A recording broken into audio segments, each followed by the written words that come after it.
Mesdames, Messieurs, bonjour et bienvenue sur le plateau de la Web TV de l'IUT de Belfort-Montbéliard. Je suis Valentin Michel, étudiant en première année BUT GACO et nous sommes en direct de la Roselière à Montbéliard pour la fête de la science. Je suis en compagnie de Khadija en première année MMI, bonjour Khadija, et de Aubin, pardon, et de Xavier du coup, également en première année MMI, bonjour Xavier. Est-ce que, Khadija, tu pourrais me dire en quoi un peu consiste exactement la formation MMI? Alors MMI, c'est métier du multimédia et de l'Internet qui nous forme à peu près tous les corps de métier dans le domaine du multimédia et de l'Internet, que ce soit reportage TV comme actuellement, ou web TV, du développement web, de sites web par exemple, etc. Et pourquoi ce choix? Alors on en avait parlé en 5e et j'ai trouvé intéressant quand je suis venue au JPO le fait que ce soit aussi diversifié. On n'a pas qu'une seule matière qu'on voit toute l'année, on a plein de matières qu'on voit par semestre, c'est-à-dire une fois par 3 mois, etc. Donc c'est plutôt très pluridisciplinaire et ça m'a aidé dans mon choix parce que je ne voulais pas me limiter à quelques spécialités en fait. Et pour toi, Xavier, c'est les mêmes raisons ou c'est complètement différent? Non, globalement, c'est les mêmes raisons. Et il y avait aussi l'aspect un peu audiovisuel qui m'intéressait plutôt pas mal dans cette formation. Donc vous êtes tous les deux aujourd'hui là présents à la fête de la science. Est-ce que vous pouvez un peu nous expliquer quel est votre rôle au sein de cette édition? Alors pour ma part, j'ai été présentatrice de 2 interviews où j'ai pu présenter et interviewer des scientifiques, des directeurs d'établissement et j'ai pu en savoir plus sur beaucoup de domaines, que ce soit comment gérer un établissement sur la science ou cet événement justement, ou des personnes qui parlaient essentiellement de leur corps de métier, des scientifiques. En ce qui me concerne, moi j'étais plutôt sur la partie reportage. On a fait un reportage ce matin pour interroger ceux qui tiennent les stands de la fête de la science. Et on a aussi fait 2 interviews, dont une en visio, sur plusieurs projets liés à la science. Donc en tant qu'étudiant, j'imagine que tu as consacré beaucoup de ton temps libre pour ce projet. Est-ce que tu peux me dire un peu ce que ça t'a apporté toi au niveau personnel? Moi ça m'a permis de rencontrer des gens, de parler avec eux et de découvrir aussi des projets liés à la science que je ne soupçonnais pas, que j'ai découvert aussi. Puis j'ai pu apprendre plein de choses parce que je n'avais jamais fait de reportage avant. C'était vraiment très enrichissant. Et pour ta part, Khadija? Alors c'était très enrichissant aussi parce que j'ai pu toucher à beaucoup de rôles, dont présentatrice ou encore à la régie avec les caméras ou avec le son. Très bien. Merci à vous d'avoir accepté de vous confier devant nos caméras aujourd'hui. Et je vous propose maintenant un tour d'horizon de cette fête des sciences. Un reportage de Xavier Rebuffoni et Angelo Simoni. Eh bien, tant pis. Je peux parler de ma formation au pire. Alors, comme je l'ai dit, j'en ai entendu parler. Ok. Du coup, ça clôture cette 2e émission de la journée. Et nous vous donnons rendez-vous prochainement pour la suite des émissions.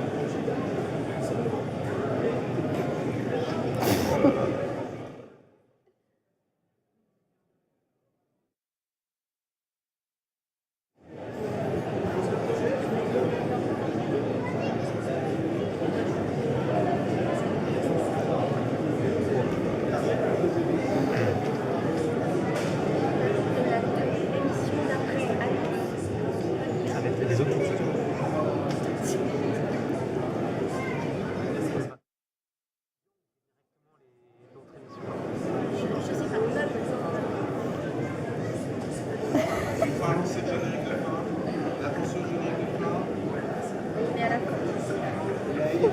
Souriez.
Nous sommes donc de retour sur le plateau de la Web TV en compagnie de deux nouveaux étudiants de l'IUT. Aubin en licence Pro Moselle, plus précisément communication événementielle. Bonjour Aubin. Bonjour. Et de Hugo en première année de MMI. Deuxième. Bonjour. Deuxième année, pardon. Est-ce que, du coup, Hugo, tu peux me dire en quoi consiste un peu ta formation, du coup, plus précisément la deuxième année? Et bien du coup, MMI, la formation en global, c'est de la création de sites web en passant de la communication au développement, en passant par le design. Et la spécificité de Montbéliard, c'est qu'il y a du coup de l'audiovisuel plus poussé que dans les autres. D'accord. Et Aubin étant notre seul invité aujourd'hui, en étant en licence pro à Moselle, est-ce que tu peux nous expliquer un peu ce que c'est? Du coup, la licence Pro Moselle, c'est une licence qui est spécialisée dans l'événementiel. Donc, on apprend tout ce qui est lié à la communication, au marketing, on fait un petit peu de production aussi, sur l'événementiel sportif, sur les loisirs, sur les festivals, la musique, le théâtre, on fait tout l'événementiel, ça reste général quand même, mais c'est bien formateur. Et qu'est-ce qui t'a amené à suivre ce parcours? Mon envie plus de travailler pour l'événementiel dans la musique, notamment dans les festivals. Et donc voilà. Ouais. Et pour toi Hugo, des raisons particulières qui t'ont poussé Moi du coup, c'est dans la logique du métier que je veux faire, donc animateur 2D, 3D. C'est quelque chose qu'on va voir dans les années qui suivent, en deuxième et troisième année. Ouais. Est-ce que vous pouvez un peu m'expliquer votre présence à cette fête de la science? Qu'est-ce que vous y faites? Et moi du coup, je suis ici à la Web TV de MMI pour mon projet de semestre 3 qui consiste à faire un site web sur comment correctement streamer, comment animer un direct et développer sa communauté. Et moi du coup je m'occupe d'un stand ici qui est le stand du Serious Game. Donc c'est l'histoire d'un jeune qui est dans un laboratoire et qui fait libérer un gaz qui énerve les abeilles en fait. Et du coup les enfants ou les personnes qui y passent doivent résoudre des énigmes pour trouver un code et ouvrir le bon cadenas à la fin pour libérer le bon gaz et du coup sauver le monsieur des abeilles. Très intéressant cette activité. Et du coup, toi Hugo, ton activité c'est plus le fond vert. Est-ce que tu peux un peu nous expliquer ce que c'est réellement? Ouais, alors moi j'ai du coup été au fond vert. Le fond vert, ça consiste en fait à mettre une personne du coup derrière un fond vert, à enlever la couleur verte, parce que la couleur verte n'est pas présente dans la peau humaine. Et derrière, il est donc possible de mettre l'image que nous voulons, et ça amuse énormément les enfants comme les adultes. Très bien. Alors vous donnez tous les deux beaucoup de temps libre pour la réalisation de ce projet. En tant qu'étudiant, qu'est-ce que ça vous apporte au niveau personnel? Ça travaille beaucoup quand même, le côté de l'organisation quand même. C'est aussi formateur, même si c'est sur notre temps libre, tout ça, ça nous forme. Notamment le travail d'équipe, puisqu'on est en équipe de 4 nous chez les Moselle pour le stand du Serious Game. Et sinon, ça travaille aussi, ça permet de gérer les différents publics qui viennent nous voir. Ça crée une bonne ambiance quand même sur les journées. Et moi, comme je suis là du coup avec la Web TV, ça m'apporte de l'expérience dans le numérique et l'audiovisuel pour mon projet professionnel. Très bien, et bien je vous remercie tous les deux de vous être prêtés à notre émission aujourd'hui. Cette émission que vous pourrez d'ailleurs bientôt retrouver en replay sur la chaîne YouTube de l'IUT de Belfort-Montbéliard. Et je vous donne rendez-vous pour une prochaine émission. À bientôt.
Mesdames, Messieurs, bonjour et bienvenue sur le plateau de la Web TV de l'IUT de Belfort-Montbéliard. Je suis Valentin Michel, étudiant en première année DUT GACO et nous sommes en direct de la Roselière à Montbéliard pour la fête de la science. Je suis en compagnie de Madame Le Pibert, directrice adjointe de l'IUT et enseignante au département Génie civil et construction durable, et également chercheuse à l'Institut FemtoST. Je suis également en compagnie de Monsieur Desévaux, enseignant au département métier de la transition et de l'efficacité énergétique, et également chercheur à l'Institut FemtoST. Alors, est-ce que vous pouvez commencer un peu par nous définir ce que c'est finalement le métier d'enseignant-chercheur? Alors, le métier d'enseignante-chercheuse, au laboratoire, je lis beaucoup d'articles qui vont me permettre d'avoir des idées. Une fois qu'une idée est née dans une équipe, on va essayer de réaliser une expérience ou des simulations et pour voir si l'idée était juste, quel résultat on obtient. Une fois qu'on a fait ceci, il faut diffuser nos nouvelles connaissances. Donc on écrit des articles de recherche qui vont donner d'autres idées à d'autres personnes. On fait des conférences, des colloques pour échanger avec la communauté scientifique les dernières découvertes. Et ça se complète bien avec le métier d'enseignante, parce que le métier d'enseignante, ça va être de transmettre de nouvelles connaissances aux étudiants. Donc on transmet également nos recherches, les nouvelles informations qu'on a découvertes. Mais être enseignante, c'est aussi un petit peu plus, c'est aussi, notamment au niveau de l'IUT Belfort-Montbéliard, de pouvoir accompagner les étudiants dans leurs projets professionnels à travers des stages, des projets, des situations professionnelles et de les guider vers une possibilité différente de métiers différents. Donc ça se complète et c'est un très beau métier. Oui, je peux peut-être rajouter qu'en fait c'est historique qu'à l'université on a la double casquette. On est à la fois enseignant et chercheur. C'est parce qu'historiquement on a imaginé en fait que une des meilleures façons d'enseigner, c'était de s'appuyer, enfin en tout cas au niveau universitaire, de s'appuyer sur la recherche. On va être toujours à la pointe de l'innovation en fait. C'est pour ça qu'on a cette double casquette enseignant et chercheur. Et donc, du coup, comme je l'ai mentionné, vous venez de deux départements assez différents l'un de l'autre. Est-ce que vous pouvez m'expliquer en premier temps, Monsieur Desévaux, ce que vous enseignez exactement au sein de votre département? Donc moi je suis enseignant au département métier de la transition et de l'efficacité énergétique. C'est l'ancien département, pour ceux qui connaissent, génie thermique et énergie. On a changé d'appellation cette année pour coller plus à l'actualité et puis aux questions sociétales tout simplement. Et ce qu'on enseigne, c'est tout ce qui va toucher l'énergie thermique. Et moi, plus particulièrement, je vais enseigner plutôt des sciences physiques, parce qu'il y a à la fois du côté physique et du côté technologique. Moi, je vais plutôt enseigner des sciences physiques qui tournent autour de la thermique, telles que par exemple la thermodynamique, la mécanique des fluides ou les transferts thermiques.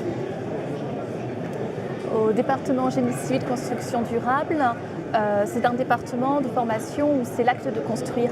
L'acte de construire de façon très générale, ça peut être des maisons individuelles, des appartements, des immeubles, des entreprises, des infrastructures, tout ce qui va être route, pont. Donc moi, dans ce département, j'enseigne plutôt deux types de domaines. Tout ce qui va être réseau technique, donc la physique et également le côté technique des réseaux d'eau, réseaux de chauffage, réseaux de ventilation. Et en même temps, j'enseigne également l'énergétique du bâtiment.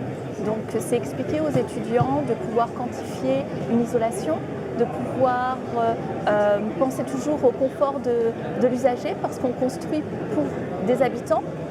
Donc bien s'assurer qu'à chaque fois qu'on prend une décision, on fait attention à l'environnement, mais aussi qu'on fait aussi attention à la personne qui va occuper ces lieux.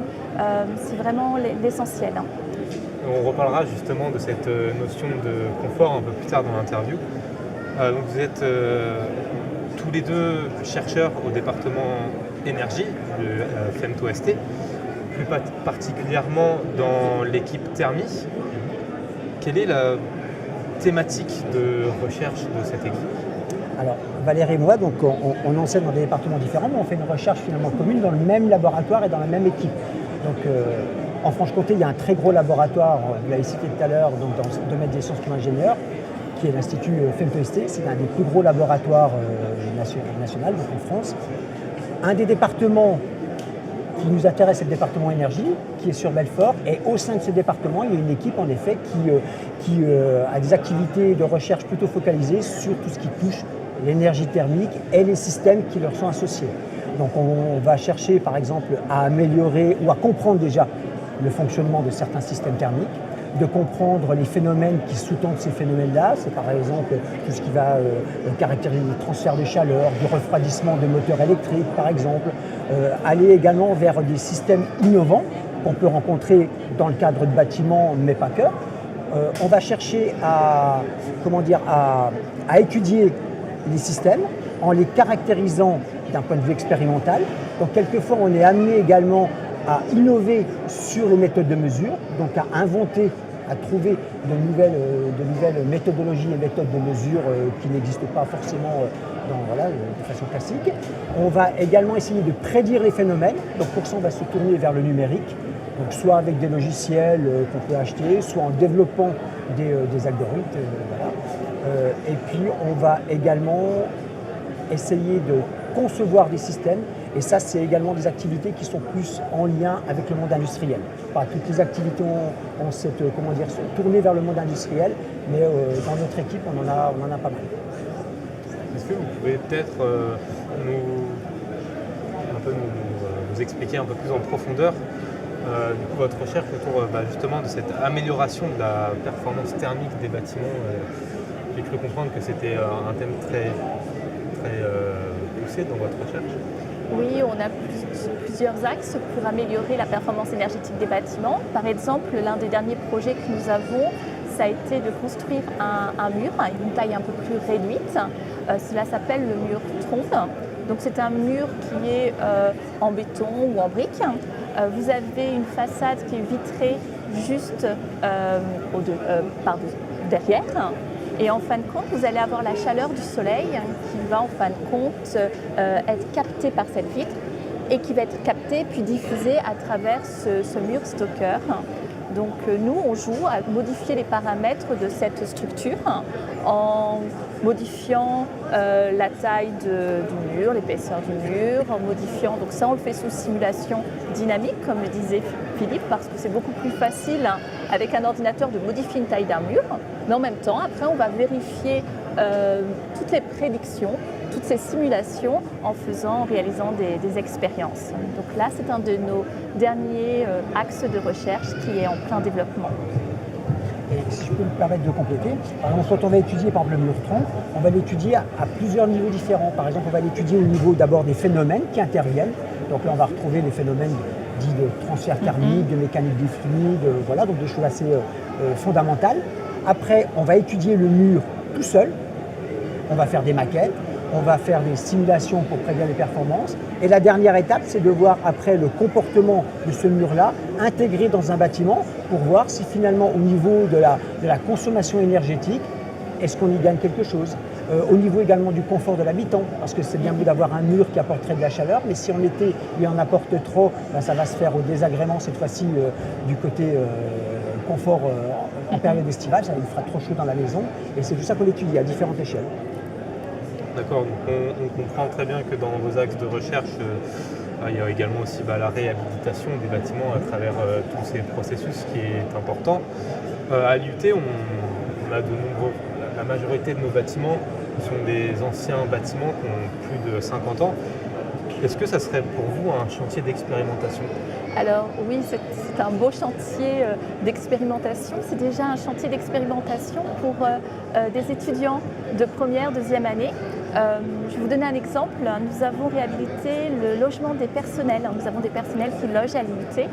Et donc l'année dernière, une isolation extérieure a été déployée. Nos étudiants ont été très intéressés par l'observation de la technique pour que ça soit posé, cet isolant par l'extérieur. Et puis cette année, ils sont allés regarder sur place les conséquences en fin de compte pour les habitants, ce que ça avait apporté. Donc voici un exemple assez concret pour des étudiants en première et deuxième année qui ont pu faire un diagnostic énergétique. On a également, à l'IUT, il y a un projet qui s'appelle EcoCampus. Ça va être de réhabiliter ces bâtiments qui ont 50 ans et même de construire un nouveau bâtiment. Et notre équipe de recherche va déménager dans un de ces nouveaux bâtiments. Et on va avoir la chance, on vous parlait du mur trompe, on va avoir la chance que le mur trompe puisse faire partie d'une de ces façades. Et ainsi, on va pouvoir faire notre recherche. On va pouvoir également en parler, la présenter aussi à nos étudiants de niveaux différents. Donc ça va continuer à être un bel axe d'expérimentation pour nous. Puis aussi, ça pourrait permettre, par exemple, aux futurs étudiants de l'IUT qui découvrent cette formation ou qui seraient intéressés justement de voir un peu plus concrètement ce qu'on peut faire pendant la formation. Absolument, oui, de pouvoir voir visuellement et de pouvoir également de discuter aussi recherche, parce qu'on a des étudiants qui sont en première, deuxième année, ils vont devenir techniciens, certains vont également continuer leurs études pour être ingénieurs, et nous avons également la possibilité au bout d'un bac +5 de continuer des études et de faire une thèse, un doctorat, ça dure 3 ans. Donc actuellement avec Philippe, on accueille au laboratoire, nous avons 4 doctorants. On va en avoir une 4e qui va arriver bientôt. On fait découvrir la recherche, on alimente également la vie de la recherche, tout simplement en recrutant, en formant des jeunes pour qu'ils soient par la suite soit enseignants-chercheurs, soit ingénieurs recherche dans des entreprises petites, moyennes, grands groupes. Donc c'est aussi permettre à nos étudiants de toutes ces possibilités. C'est vraiment une chance pour l'IUT. Et comme l'a dit Valérie, ces nouveaux bâtiments là, qui vont se faire dans le cadre de ce fameux projet qu'on appelle le projet EcoCampus, ça va être des bâtiments qui vont être des bâtiments également témoins. C'est-à-dire que les bâtiments vont être instrumentés, il va y avoir des paramètres, et qui pourront être relevés, la température, le taux de CO2, par exemple, ainsi de suite. Et les étudiants auront accès à ces données-là. Il y aura également sur le site une grosse chaufferie bois, qui sera également visitable par les étudiants. Ils pourront avoir accès aux relevés et travailler, eux, dans le cadre de leur formation, sur une étude de cas à échelle 1, à échelle réelle. Alors, Monsieur Desvaux, j'ai une question pour vous, parce que c'est une question qu'on pourrait se poser très naturellement. Pourquoi ces anciens bâtiments, on les rénove alors qu'on pourrait, par exemple, les détruire? Alors ça, c'est une très bonne question qui n'a pas une réponse toute faite. Il y a quelquefois c'est plus intéressant de détruire et de recommencer et de faire du neuf. La rénovation a ses pièges, c'est connu. Mais parfois c'est intéressant de rénover des bâtiments, surtout si les bâtiments ils ont une certaine richesse. Typiquement dans nos axes de recherche au sein de Termier, on a l'axe qu'a expliqué Valérie sur le mur tronc, mais aussi on a un axe sur les bâtiments issus du patrimoine industriel. Et on est dans une région riche en vieux bâtiments qui sont issus de l'industrie, avec par exemple des briques anciennes, des structures métalliques.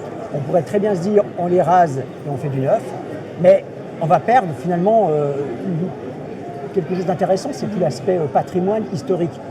Donc l'idée c'est de se dire on va étudier d'abord, on va caractériser ces bâtiments-là. On va essayer de voir si finalement les roches qui constituent, les briques qui constituent ces bâtiments-là ne sont pas gorgées d'eau, par exemple, pour faire simple, elles ont encore un caractère isolant intéressant. Donc il va falloir pouvoir mesurer les taux d'humidité, c'est des méthodes qu'on essaye de mettre au point. Et si c'est le cas, eh bien, on pourra conserver certains pans de ce bâtiment-là et rénover autour. Un peu l'idée qu'il y a eu pour ceux qui connaîtraient des anciens abattoirs où il y a maintenant les cinémas des quais qui ont été rénovés mais en conservant une architecture initiale. Et pour compléter ce que dit Philippe, dans l'équipe, nous sommes 5 personnes.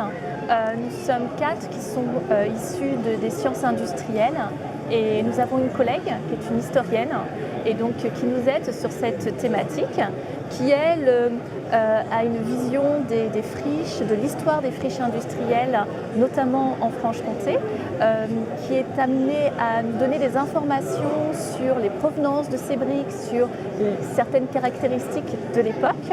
Et donc c'est vraiment un travail de collaboration interdisciplinaire et des visions différentes, des techniques aussi de recherche différentes qui permettent d'enrichir cette thématique. Alors maintenant, du coup, on peut se poser la question également avec cette sobriété énergétique qu'on essaie d'apporter dans les bâtiments et via la rénovation d'anciens bâtiments. On aimerait savoir, est-ce que cette sobriété énergétique, justement, pourrait être compatible avec le confort ? Pour moi, ce n'est pas du tout incompatible. La sobriété énergétique, c'est déjà de réduire notre consommation et surtout d'arrêter le gaspillage. Donc on parle beaucoup en ce moment de gestes, d'éco-gestes, c'est-à-dire penser à fermer la lumière, au lieu d'augmenter la température de chauffage d'1 degré, peut-être rajouter un pull. Donc ceci, c'est vraiment, si on le fait tous, on est des millions de personnes à voir toujours ces gestes-là, ça va nous permettre de réduire de façon importante cette consommation.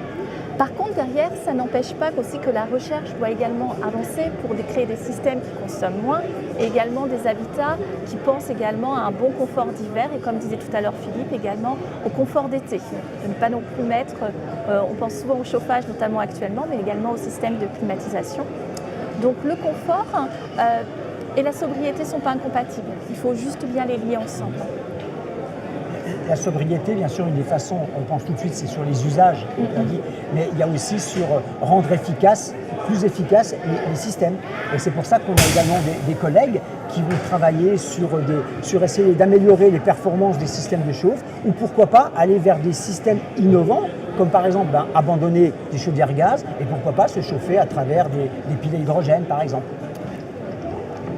Donc pour conclure notre émission et pour conclure un peu aussi l'émission en général, parce que c'est la dernière émission de notre plateau à cette fête de la science, j'aimerais vous poser en premier temps, Monsieur Desévo, une question que vous, en tant que responsable de la commission de recherche à l'UT, pourquoi est-ce important pour vous de participer à cette fête de la science ?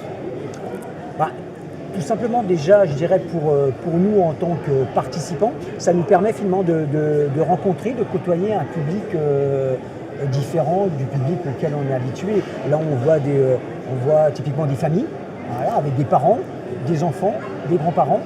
Et c'est très très intéressant. Les grands-parents ont eux-mêmes un recul, ils viennent discuter avec nous de choses, par exemple la chasse au gaspillage qu'ils ont pu connaître, ainsi de suite. Les enfants, on voit bien certains sont passionnés, qui découvrent. Donc nous, ça nous permet aussi quelque part de transmettre, parce que ça fait partie aussi des missions des enseignants, de transmettre le peu de connaissances qu'on a et puis essayer finalement peut-être de les intéresser aux sciences en espérant que peut-être d'ici quelques années, si jamais je suis pas en retraite, que je les rencontrerai à la fois, mais cette fois-ci en tant qu'étudiant. Très bien. Et donc du coup, j'aimerais aussi vous poser une question à vous, Madame Leclerc. En tant que directrice adjointe de l'UT, qu'avez-vous pensé, ou du moins quel bilan vous pourrez tirer de cette fête de la science ? Moi, je suis très satisfaite de la fête de la science. C'est un magnifique événement. Nous avons eu beaucoup de monde. Beaucoup de familles sont venues, donc des enfants de tout âge. Nous avions les enfants, les parents, des grands-parents sont venus, ont découvert toutes les attractions, toutes les installations que l'IUT, Belfort-Montbéliard, a proposées. Et vraiment, je dirais un grand merci aux équipes de l'IUT. Nous avons plus d'une cinquantaine de personnes qui ont travaillé à cette réalisation. Donc nous avons aujourd'hui les personnes qui sont présentes. Nous avons toutes les petites mains qui ont aidé pendant plusieurs semaines à réaliser des énigmes pour notre Serious Game, qui ont participé à animer aujourd'hui la fresque du climat. Donc plus de 50 personnes. Il faut imaginer qu'à l'IUT, nous sommes 200 personnels, nous avons 1500 étudiants. Et c'est vraiment un vrai plaisir aujourd'hui de voir nos collègues être présents, animer, voir aussi nos étudiants qui se sont mobilisés en grande majorité là, pour être présents, pour accueillir des enfants, pour transmettre également ce qu'ils ont appris. Parce qu'ils ont appris en cours, ils sont là pour transmettre cette physique, cette science qu'ils apprennent chez nous. Donc vraiment un énorme succès et un grand merci à toutes ces personnes qui se mobilisent depuis plusieurs semaines pour cette belle journée. Alors juste avant de conclure cette émission, on a demandé à un enfant qui est venu aujourd'hui à la fête de la science de vous poser une question.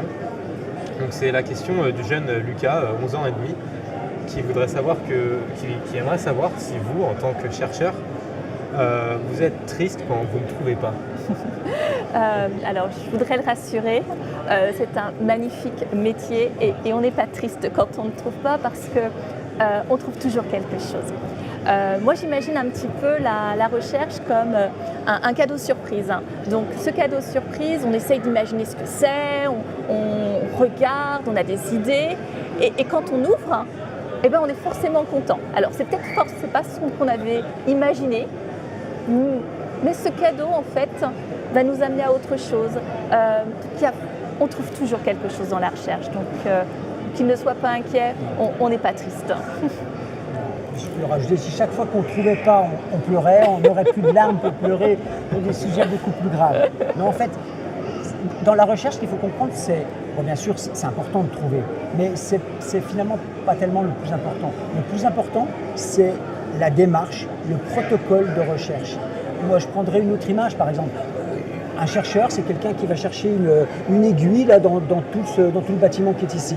Voilà. S'il cherche au hasard, il va chercher et puis il ne la trouvera pas et puis son travail sera perdu. S'il la cherche, mais avec un protocole et qu'à la fin il rend compte et qu'il dit « moi je ne l'ai pas trouvé, mais je l'ai cherché sur l'estrade ici et je l'ai cherché avec une lampe en expliquant bien le protocole », eh bien les chercheurs qui viendront derrière sauront déjà « ah ben, lui ce qu'il a fait c'est un travail de qualité, c'est plus la peine de chercher dans ce côté-là, parce qu'il a suivi le bon protocole, on va pouvoir chercher ailleurs. » Donc le protocole, la façon dont on cherche est plus important, je dirais, que ce que l'on trouve. Ce que l'on trouve, c'est la cerise sur le gâteau. Absolument. Eh bien, merci à vous d'avoir accepté notre invitation sur ce plateau. Cette émission conclut donc cette édition 2022 de la Fête de la Science à Montbéliard. Vous pourrez bien évidemment retrouver très rapidement cette émission en replay sur la chaîne YouTube de l'IUT de Belfort à Montbéliard. Et je vous donne rendez-vous prochainement pour de nouvelles aventures.